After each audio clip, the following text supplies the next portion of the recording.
Bon, Red Bull fixe un ultimatum et part dans les menaces. Du coup, encore une fois, la FIA répond et ne cédera pas au chantage. Marco veut une réponse d'ici 2 semaines concernant le gel des moteurs ou non.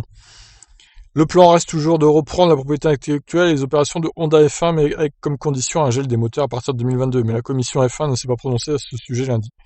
Oui, la décision est repoussée, confirme Helmut Marko. Nous devons avoir une décision d'ici le 15 novembre.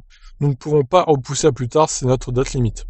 Red Bull a le soutien de Mercedes et de Renault pourrait être aussi acquis, mais pour l'instant, Ferrari refuse. Qu'en pense la FIA? Jean-Todt admet qu'il sourit un peu face à la situation. En mai, Red Bull nous a dit que dans aucune circonstance nous devrions geler les moteurs parce que sinon Honda s'en irait. Et maintenant, ils veulent le contraire. Vous voyez ainsi clairement à quel point la F1 peut changer d'un jour à l'autre.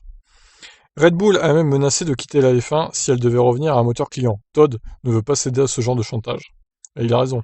Je respecte toutes les opinions, mais je n'admettrai jamais le chantage. Les pétroliers avaient aussi fait ce genre de menaces, ils voulaient plus de compétition et de liberté, mais il est bien plus important qu'ils investissent leur argent dans des carburants neutres en CO2.